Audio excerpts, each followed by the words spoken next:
Guys, welcome to my YouTube channel. मेरा नाम निधि है और आज हम डिस्कस करने वाले हैं ईटिंग डिसऑर्डर के बारे में। इसके अंदर हम स्टडी करेंगे definition of eating disorder, type of eating disorder, causes of eating disorder और sign and symptoms of eating disorder, diagnosis क्या है इसकी और इसका प्रॉपर मैनेजमेंट क्या है। तो आइए वीडियो को शुरू करते हैं। सबसे पहले हम पढ़ेंगे ईटिंग डिसऑर्डर क्या होता है। तो eating disorder is illness in which people experienced severe disturbance in their eating behavior and emotions. People with eating disorder typically become preoccupied with food and their body weight. यानी अगर हम eating disorder के बारे में बात करें तो eating disorder एक तरीके की मेंटल हेल्थ कंडीशन है जिसमें इंसान को खाना खाने का तरीका और सोच नॉर्मल नहीं होती। यानी खाना खाने के तरीके के अकॉर्डिंग सोच नॉर्मल नहीं होती है। ये सिर्फ खाने से रिलेटेड नहीं होता बल्कि बॉडी इमेज, वेट और सेल्फ इस्टीम से भी जुड़ा हुआ होता है। इसमें लोग या तो बहुत कम खाते हैं या तो बहुत ज़्यादा खाते हैं या तो फिर खाना खाने के बाद खुद के ऊपर गिल्ट फील करते हैं, जैसे या तो फिर कंपनसेट करने की कोशिश करते हैं, जैसे वॉमिटिंग या ओवर एक्सरसाइज या फिर फास्टिंग। ठीक है, नेक्स्ट हम पढ़ेंगे टाइप्स ऑफ ईटिंग डिसऑर्डर्स। कितने टाइप्स के ईटिंग डिसऑर्डर होते हैं। तो there are 6 types of eating disorder.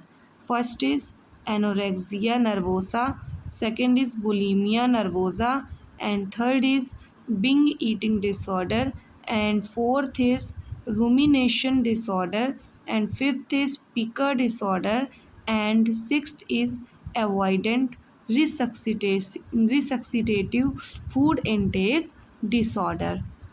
तो सबसे पहले हम पढ़ेंगे एनोरेक्सिया नर्वोसा क्या होता है। एनोरेक्सिया नर्वोसा क्या होता है तो इसकी डेफिनीशन होती है a disorder characterized by restricted food intake and intense fear of gaining weight and a distorted body image, seeing oneself as overweighted even when underweight।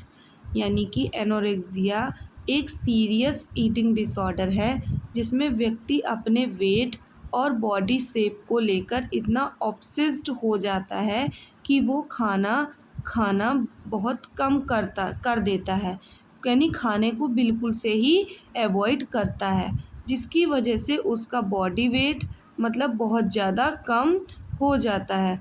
इस कंडीशन में इंसान अपने आप को ओवरवेट समझता है, चाहे वो अंडरवेट क्यों ही ना हो, और हमेशा थिन रहने की चिंता करता है। यानी अगर हम सिंपल वर्ड्स में समझें तो एनोरेक्सिया नर्वोसा एक ऐसी मेंटल हेल्थ प्रॉब्लम है जिसमें इंसान इंटेंशनली अपनी डाइट रिस्ट्रिक्ट करता है क्योंकि उसे लगता है कि वो मोटा है और इस वजह से उसकी हेल्थ बहुत ख़राब हो रही है।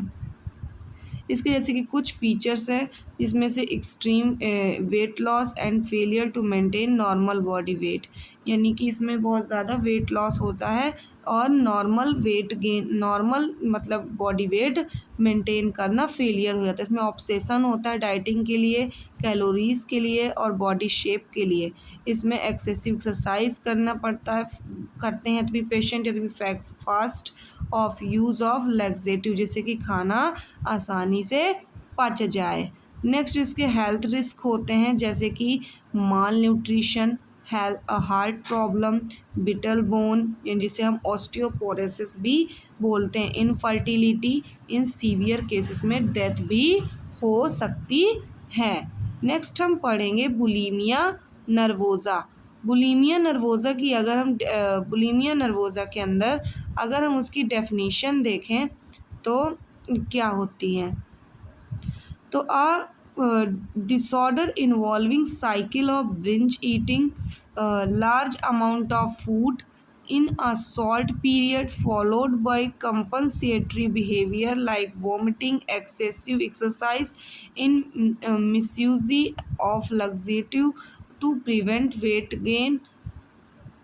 तो इसका मतलब होता है, मतलब कि बुलिमिया नर्वोसा एक ऐसा ईटिंग डिसऑर्डर है जिसमें व्यक्ति रिपीटेडली यानी मतलब बार बार बहुत ज़्यादा खाना खाता है और फिर अपने वेट को कंट्रोल करने के लिए हेल्दी कंपनसेटरी बिहेवियर करता है, जैसे कि वॉमिटिंग करना, ओवर एक्सरसाइजिंग, फास्टिंग या लग्जेटिव का यूज़ करना।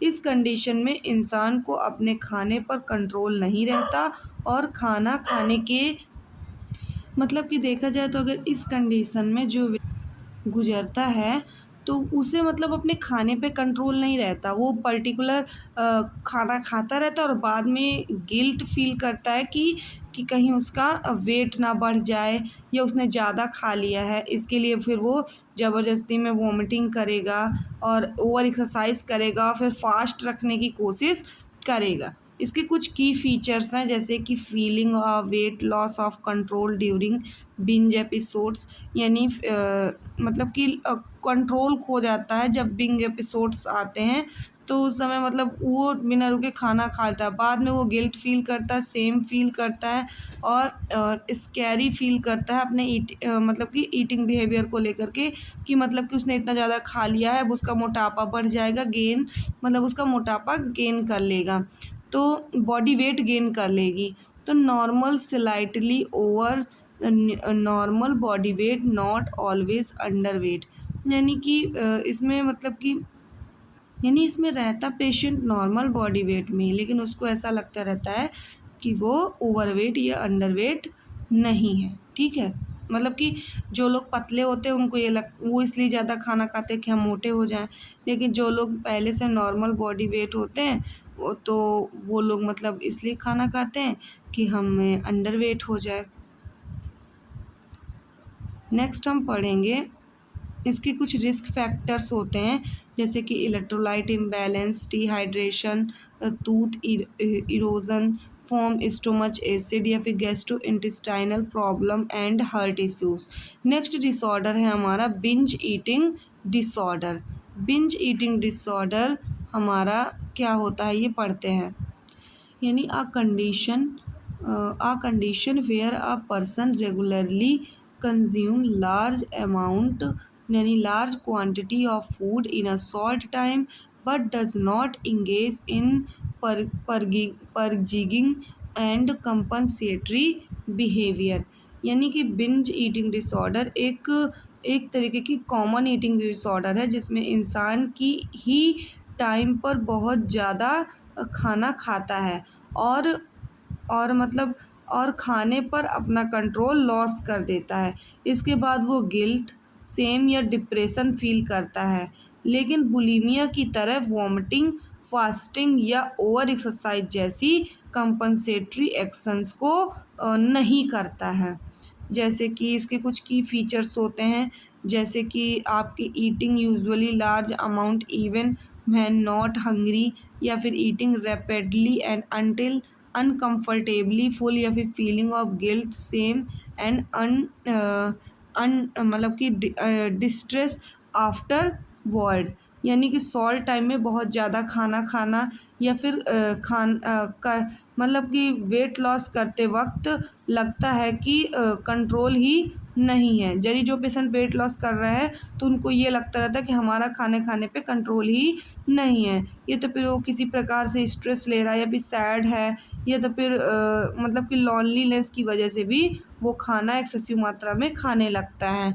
नेक्स्ट इसके बहुत सारे रिस्क हेल्थ रिस्क होते हैं, जैसे कि ओबिसिटी या फिर टाइप 2 डायबिटीज़ मलाइटस या फिर हाई ब्लड प्रेशर या फिर heart disease and psychological distress. Next हम पढ़ेंगे avoidant and restrictive food intake disorder, जिसके अंदर है आपका डेफिनेशन क्या है, a eating disorder where individual avoid and restrict certain foods do not due to time image concern but because of lack of interest in food, sensory issue, taste, texture, smell, और fear of choking या फिर vomiting.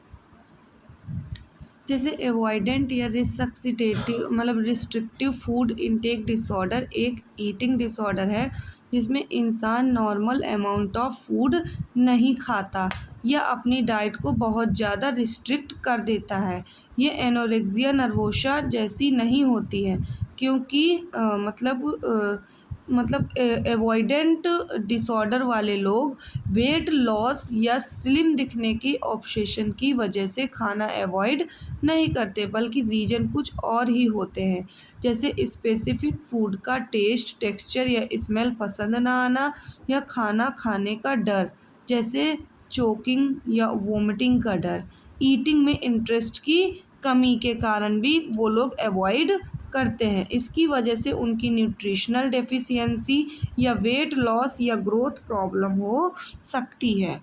इसके कुछ की points या की features हैं, जैसे कि पढ़ेंगे हम limited food variety and poor nutritional intake often occurs in childhood but can persist into adulthood, can lead to stunt growth and weight loss. जो हमने वही पहले पढ़ा, सेम वही पॉइंट लिखे हुए हैं। इसके कुछ हेल्थ रिस्क होते हैं, जैसे कि malnutrition, weight loss, developmental delay in childrens या फिर वीक इम्यूनिटी। ठीक है। नेक्स्ट हमारा टाइप है पीका। पीका क्या है, जैसे कि persistent eating of non food substance. Example में जैसे कि dirt, clay, chalk, paper, hair या फिर soap and ice for at least 1 month. यानी कि मतलब ये एक तरीके का ईटिंग डिसऑर्डर है जिसमें इंसान बार बार ऐसे सब्सटेंस खाता है जो फूड नहीं होते, जैसे मिट्टी, chalk, paper, paint, soap, ice, कपड़ा या बाल अपने हेयर्स को या फिर प्लास्टर को। ये हैबिट कम से कम 1 मंथ या उससे ज़्यादा टाइम तक होती है और एज के हिसाब से नॉर्मल नहीं होती। जैसे छोटे बच्चे कभी कभी मिट्टी खाते हैं पर बड़े होते ही ये बंद हो जाता है। अगर बंद नहीं होता तो ये डिसऑर्डर माना जाता है।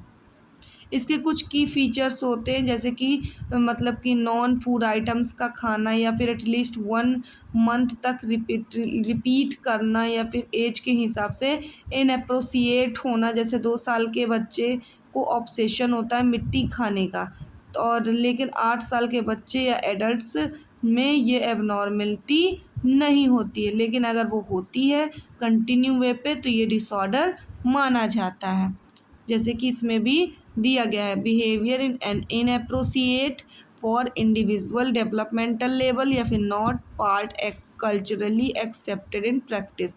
इसके कुछ हेल्थ रिस्क होते हैं, जैसे पॉइजनिंग या फिर इंटेस्टाइनल ब्लॉकेज, इन्फेक्शन या फिर dental injury and nutritional deficiency.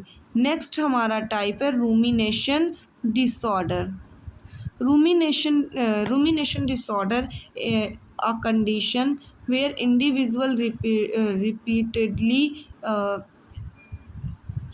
regurgitate food, rechew it and re-swallow it and spit it out। Rumination disorder एक ईटिंग डिसऑर्डर है जिसमें इंसान ज़्यादातर, यानी इसमें बच्चे या कभी कभी एडल्ट्स भी, खाना खाने के बाद उसे बार बार अपने मुंह में वापस ले आते हैं। जैसे मतलब कि निगलने के बाद उसे बार बार वापस ले आना या फिर से उसे दोबारा चबाकर निगल लेते हैं। ये मतलब कि ये बहुत ही ये बिहेवियर कम से कम 1 मंथ तक रिपीटेड होता है और किसी मेडिकल प्रॉब्लम की वजह से भी हो सकता है, जैसे वॉमिटिंग रिफ्लेक्स डिसीज़ की वजह से भी हो सकता है या फिर नहीं भी हो सकता है। यानी कि इसके कुछ की फीचर्स हैं, जैसे कि अगर occurs regularity after meal, due not to a medical condition like reflux में अकर्स इन इन्फेंट, चिल्ड्रन और एडल्ट्स। जैसे कि रिपीटेड रिगुरुटेशन, जैसे कि खाना मुंह में वापस आना बिना नौजिया या घिन के, या फिर रीचीविंग, या फिर सॉल्विंग या स्प्लिटिंग जैसे दोबारा चबाकर निगलना या थूक देना, या फिर नो मेडिकल रीजन जैसे कि ये नॉर्मल इंडाइजेशन या रिफ्लेक्स से अलग है, एटलीस्ट 1 मंथ तक कंटिन्यू रहता है। बच्चों में अक्सर वेट लॉस और ग्रोथ प्रॉब्लम देखने को मिलती है, जैसे कि इसमें कुछ हेल्थ रिस्क होते हैं जैसे कि malnutrition, weight loss, dental erosion and social difficulties. ये थे कुछ इसके रिस्क फैक्टर। नेक्स्ट हम पढ़ेंगे कॉजेज़ ऑफ ईटिंग डिसऑर्डर, जिसमें से हमारा पहला कॉज है जेनेटिक्स, यानी कि जो ईटिंग डिसऑर्डर्स अगर हमारे फैमिली मेम्बर्स में किसी को प्रेजेंट होते हैं तो उसके चांसेस होते हैं कि हमारे मतलब कि बच्चों मतलब कि हम में प्रेजेंट है तो हमारे माता पिता में अगर प्रेजेंट रहेंगे तो हमें भी हो सकते हैं। जैसे कि इसके एनोरेक्सिया के जैसे 33 से 84% चांस होते हैं, बुलीमिया के 28 से 83% चांस होते हैं, एंड बिंज ईटिंग डिसऑर्डर के 41 से 57% चांस होते हैं। जैसे कि या फिर न्यूरोबायोलॉजी की कंडीशन जिसमें हमारा न्यूरोट्रांसमीटर इम्बैलेंस हो, या फिर एबनॉर्मल ब्रेन एक्टिविटी हो, या फिर जिसके कारण हमारी ईटिंग बिहेवियर्स हमारे इफ़ेक्ट हो रहे हैं। हॉर्मोन्स हैं वो अगर मतलब कि प्रॉपरली या इम्बैलेंस हो रहे हैं, जैसे कि हमारा स्ट्रेस हार्मोन है या एपेटाइट हार्मोन है, या फिर ईटिंग जो कि हमारे ईटिंग पैटर्न को डिस्टर्ब कर रहे हैं। नेक्स्ट हम पढ़ेंगे मेंटल हेल्थ, या फिर पेशेंट एंजाइटी से ग्रसित है, डिप्रेशन से, या ओसीडी ऑब्सेसिव कंपल्सिव डिसऑर्डर, या फिर ऑफ्टन एकम्पनी ईटिंग डिसऑर्डर्स जैसी कंडीशन से मतलब कि ग्रसित है तो उसे ईटिंग डिसऑर्डर्स हो सकते हैं। भी बॉडी इमेज जैसी कंडीशन, निगेटिव सेल्फ यानी अपने बारे में अच्छा ना सोचना, जैसे खुद को मोटा समझना, या low self esteem drive disorder eating, जैसे कि कुछ लोगों को होता है कि हम मोटे हो रहे हैं या हम बहुत ज़्यादा पतले हैं, तो वो मतलब जो लोग मोटे होते हैं वो कम खाते हैं, खाने को इग्नोर करते हैं, लेकिन जो लोग पतले होते हैं वो मोटे होने के लिए बहुत ज़्यादा ही खा लेते हैं। या फिर कुछ कल्चरल प्रेशर हो तो ऐसी कंडीशन में हमें मतलब कि ईटिंग डिसऑर्डर कॉज कर सकते हैं, स्पेशली यंग वोमेंस को। नेक्स्ट हम पढ़ेंगे इसके साइंस इसके कुछ देखिए एक पॉइंट और रह गया जैसे कि फैमिली डायनामिक्स, इसमें जो हमारी फैमिली हिस्ट्री है एंड डिस्फंक्शनल रिलेशनशिप या कंट्रीब्यूट टू ईटिंग डिसऑर्डर, यानी कि हमारी फैमिली हिस्ट्री में हो या फिर हमारे रिलेशनशिप सही ना चल रहा हो, ये भी हमें ईटिंग डिसऑर्डर होने में कंट्रीब्यूट करते हैं। नेक्स्ट हम पढ़ेंगे sign and symptoms of eating disorder, जिसमें से हमारे कुछ बिहेवियरल या इमोशनल सिम्टम को कोलरेट करता है, जैसे कि डाइटिंग में हो, या फिर ऑब्सेशन हो किसी को वेट लॉस या डाइटिंग का, या फिर पिकली ईटिंग्स, या फिर discomfort eating in front of others, यानी किसी के सामने बैठकर या साथ में या सामने बैठकर खाने में डिस्कम्फर्ट फील कर रहा हो, या फिर स्किपिंग मील्स, या फिर रिस्ट्रिक्शंस लाइक नो कार्ब्स या वेगन्स, यानी कि रिस्ट्रिक्शंस हो कि हम कार्ब्स और वेगन्स का ईट नहीं करेंगे, या फिर उसे एक्सट्रीम मूड स्विंग्स होते हैं, जैसे कि इसमें कुछ फिजिकल साइलेंट सिम्टम्स होते हैं, जैसे कि वेट फ्रैक्चुटेशन, जैसे कि वेट मतलब अंडर वेट होना या ओवर वेट होने की कंडीशन होना, यानी कि मतलब वेट एक जैसा नहीं रहता है, स्टमक क्रैम्प्स होंगे, कॉन्स्टिपेशन की कंडीशन भी राइज होगी, एसिड रिफ्लक्स भी हो सकता है, मिस्ड पीरियड भी मिस्ड हो सकते हैं, डिजीनेस भी कॉज कर सकता है, और स्किन भी येलोविश कलर की हो सकती है। नेक्स्ट हम पढ़ेंगे डायग्नोसिस ऑफ ईटिंग डिसऑर्डर, जिसमें से हमारा पहला डायग्नोसिस क्या होगा, हमारा clinical history taking. Clinical history taking के अंदर भी हम सबसे पहले ईटिंग बिहेवियरल हिस्ट्री करेंगे, जिसमें हम रिस्ट्रिक्टिव ईटिंग्स, या फिर बिंजिंग, या फिर परजीविंग, या फिर एक्सेसिव एक्सरसाइज को मतलब कि डिटेक्ट करेंगे। नेक्स्ट हम पैटर्न ऑफ डाइटिंग का पैटर्न क्या है, उसका फूड इंटरफेरेंस क्या है, और मील टाइम रिचुअल्स क्या हैं, इस चीज़ की हिस्ट्री लेंगे। फियर ऑफ वेट गेन और बॉडी इमेज कंसर्न। हम उसके मतलब पेशेंट को ये चीज़ चेक करेंगे कहीं उसको वेट गेन से तो डर नहीं है या उसको अपनी बॉडी पॉस्चर से तो किसी प्रकार की प्रॉब्लम नहीं है। नेक्स्ट हम उसकी साइकेट्रिक हिस्ट्री लेंगे। साइकेट्रिक हिस्ट्री में हम उसको चेक करेंगे कि कहीं उसको मूड डिसऑर्डर तो नहीं है, जैसे कोई डिप्रेशन में तो नहीं है, एंजाइटी तो नहीं है, ओसीडी की कंडीशन तो जनरेट नहीं है उसे, या फिर उसको किसी प्रकार का ट्रॉमा तो नहीं हुआ, स्ट्रेस तो नहीं है, या फिर उसको पर्सनैलिटी डिसऑर्डर तो नहीं है, यानी पर्सनैलिटी डिसऑर्डर के अंदर कहीं उसको अपने बॉडी पॉस्चर से तो प्रॉब्लम क्रिएट नहीं हो रही है। नेक्स्ट हम उसकी फैमिली और सोशल हिस्ट्री लेंगे, जिसमें हम फैमिली एटीट्यूड्स हम चेक करेंगे आपके फूड के अकॉर्डिंग और वेट के अकॉर्डिंग, और सोशल एंड कल्चरल प्रेशर को भी चेक करेंगे। नेक्स्ट हम सपोर्ट सिस्टम और इंटरपर्सनल डिफ़िकल्टीज़ को भी डिटेक्ट करेंगे या तो फिर उसकी भी हिस्ट्री लेंगे। नेक्स्ट हम फिजिकल एग्जामिनेशन के अंदर हम सबसे पहले जनरल अपीयरेंस चेक करेंगे, जैसे कि लो वेट, मसल्स वॉस्टिंग या फिर बिटर हेयर नेल्स या फिर ड्राई स्किन चेक करेंगे। ल्यूरिंगो हेयर्स चेक करेंगे या फिर कैजुअल्स ऑन हैंड्स एंड जैसे कि इसमें हम रुसल्स साइंस फॉर इंक्लूडिंग वॉमिटिंग को हम पूरा चेक करेंगे। नेक्स्ट हम वाइटल साइन के अंदर हम उनका वाइटल साइन प्रॉपरली चेक करेंगे, उससे हम देखेंगे कि कहीं इसको ब्रेडिकार्डिया या हाइपोटेंशन या हाइपोथर्मिया की कंडीशन तो एराइज नहीं हो रही, उसका इलेक्ट्रोलाइट इम्बैलेंस है या फिर नहीं है, या फिर उसकी मसल्स वीक तो नहीं है, फिर उसको एरिथ्रिमा तो कॉज नहीं हो रहा है। उसका हम सिस्टमैटिक एग्जामिनेशन करेंगे, जैसे कि कार्डियोवैस्कुलर डिसऑर्डर तो नहीं, जैसे इरिथ्रिमा या फिर मरमुरर्स या फिर गैस्ट्रोइंटेस्टाइनल डिसऑर्डर जिसमें ब्लॉटिंग है, कॉन्स्टिपेशन है या डेंटल इरोशन जैसी कंडीशन तो एराइज नहीं हो रही है। नेक्स्ट हम पेशेंट का साइकोलॉजिकल और साइकेट्रिक असेसमेंट करेंगे, जिसमें हम स्क्रीनिंग टूल्स का यूज़ करेंगे, जिसमें हम ईटिंग डिसऑर्डर एग्जामिनेशन करेंगे हम क्वेश्चनायर की मदद से, या फिर हम स्कॉफ क्वेश्चनायर करेंगे, जिसमें हम 5 क्वेश्चन ऑफ स्क्रीनिंग टेस्ट करेंगे, या फिर ईटिंग डिसऑर्डर इन्वेंट्री की भी हेल्प लेंगे। नेक्स्ट हम मेंटल स्टेटस एग्जामिनेशन को चेक करेंगे, जिसमें हम उसके मूड, उसके थॉट्स, जैसे कि pre occupational with weight and shape को लेकर के क्या उसके मेंटल हेल्थ स्टेटस है, या फिर उसका प्रेजेंस ऑफ एंजाइटी, उसको किसी प्रकार की घबराहट तो नहीं है, गिल्ट तो नहीं है, या ओसीडी की कंडीशन तो एराइज नहीं है, या तो फिर उसको इंसाइड टू इलनेस या फिर वो अंदर से किसी प्रकार की बीमारी से तो ग्रसित नहीं है। नेक्स्ट हम लेबोरेटरी इन्वेस्टिगेशन कराएंगे, जिसके अंदर हम ब्लड टेस्ट कराएंगे, सीबीसी, इलेक्ट्रोलाइट्स का टेस्ट कराएंगे, रीनल फंक्शन को टेस्ट करेंगे, लीवर एंजाइम्स को टेस्ट करेंगे, थायराइड फंक्शंस को टेस्ट करेंगे और ग्लूकोज लेवल को भी चेक करेंगे। नेक्स्ट हम डिहाइड्रेशन या फिर कीटोन बॉडीज़ को भी चेक करेंगे।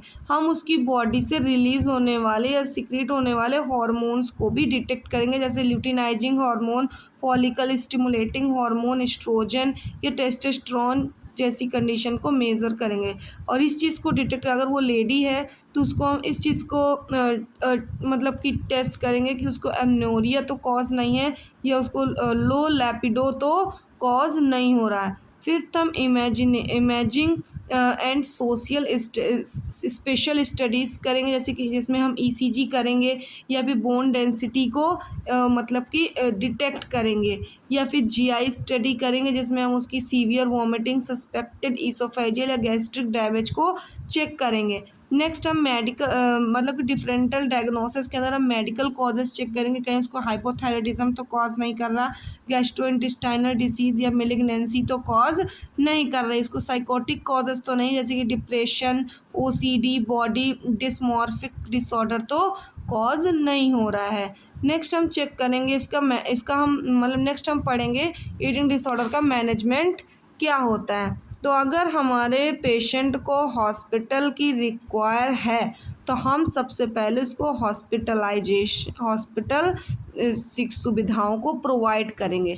अगर पेशेंट हमारा सीवियर माल न्यूट्रिशन से ग्रसित है, उसके इलेक्ट्रोलाइट इम्बैलेंस है या सीवियर डिहाइड्रेशन और उसके वाइटल साइन में इनस्टेबिलिटी हो रही है, फिर उसको सुसाइडल थॉट्स आ रहे हैं या फिर उसको साइकेट्रिक क्राइसिस जैसी कंडीशंस एराइज हो रही हैं, इसके हम कुछ इंटरवेंशंस करेंगे, जैसे कि उसको हम फ्लूइड चढ़ाएंगे और इलेक्ट्रोलाइट्स को उसका मतलब हम इम्बैलेंस है जो उसको बैलेंस करेंगे, न्यूट्रिशनल सप्लीमेंटेशन प्रोवाइड करेंगे, monitoring of cardiac function and vital sign को प्रॉपरली टाइम टू टाइम हम डिटेक्ट करेंगे।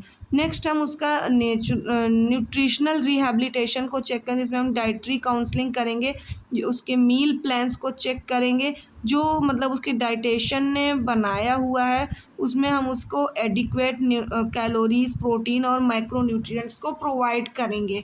हम अवॉइड करेंगे रीफीडिंग सिंड्रोम को, जैसे जो कि मतलब कि और वेट रीस्टोरेशन गोल्स को सेट करेंगे, जिसमें हम सेफली वेट गेन करना होता है हमें 0.5 से 1 kg पर वीक, जो कि पेशेंट हमारे जो पेशेंट हमारे अंडरवेट या फिर मतलब कि जो जितना नॉर्मल वेट होता है अगर उससे उनका वेट कम आता है। फिर हम उसको नेक्स्ट हम साइकोलॉजिकल थेरेपीज़ प्रोवाइड कराते हैं, जिसमें हमारा कॉग्निटिव बिहेवियरल थेरेपी सबसे पहले आ जाता है, और ये हम बुलीमिया और बिंज ईटिंग डिसऑर्डर के पेशेंट को करते हैं, जिसमें हमारा टारगेट रहता है थॉट्स को मैनिपुलेट करना, थॉट्स जो उसके आ रहे हैं उसको चेंज करना और पॉजिटिव थॉट्स में नेगेटिव थॉट्स को पॉजिटिव थॉट्स में बदलना, उसके फूड और बॉडी इमेज से रिगार्डिंग बिहेवियर्स को चेंज करना। हम उसकी फैमिली बेस्ड थेरेपी भी प्रोवाइड करेंगे, जिसमें हम ये मतलब कि स्पेशली इफेक्टिव इन एडोलसेंट और with anorexia and engage family in supervising meal and providing support. हम फैमिली को बोलेंगे कि इनको सपोर्ट प्रोवाइड करें और इनके मील्स को सुपरवाइज करें, यानी इनको चेक करें, time to time proper meal provide करें, इनको इंटरपर्सनल थेरेपी प्रोवाइड करेंगे, और ताकि इनका मतलब रिलेशनशिप इशू है अगर उसकी वजह से ईटिंग डिसऑर्डर कॉज हुआ है तो उसको फोकस करने के लिए बोलेंगे और उनको ट्रीट करने के लिए बोलेंगे।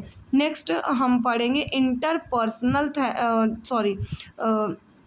डायलैक्ट्रिकल बिहेवियरल थेरेपी, इसका हम यूज़ करके इमोशनल रेगुलेशन इश्यूज़ को ट्रीट करेंगे। और नेक्स्ट हम पढ़ेंगे फार्माकोलॉजिकल मैनेजमेंट।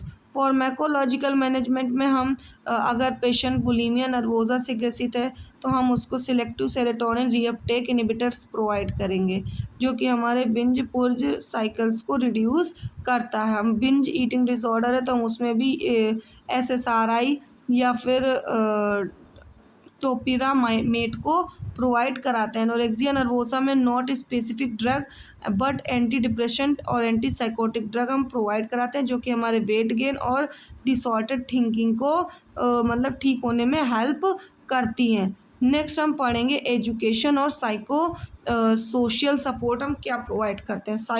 एजुकेशन प्रोवाइड करेंगे, जिसमें हम पेशेंट को टीच करेंगे, उसके फैमिली को टीच करेंगे हेल्दी ईटिंग के बारे में, डेंजर ऑफ स्टारवेशन और पर्गिंग के बारे में, और सपोर्ट ग्रुप्स प्रोवाइड करेंगे, जिसमें हम पीर सपोर्ट प्रोवाइड करेंगे, जिससे उसका आइसोलेशन रिड्यूस हो सके यानी अकेलापन कम हो सके। स्कूल और वर्क इंटरवेंशंस को प्रोवाइड मतलब कि इंटरवेंशंस प्रोवाइड करेंगे, जिसमें एकोमोडेशन फॉर अफेक्टेड इंडिविजुअल्स।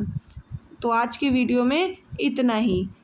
अगर आपको ये वीडियो अच्छी लगी हो, सारी चीज़ें समझ में आई हों, तो मेरे चैनल को सब्सक्राइब करें और मेरे चैनल को सब्सक्राइब करें और मेरी वीडियो को लाइक करें और बेल आइकन को प्रेस करें।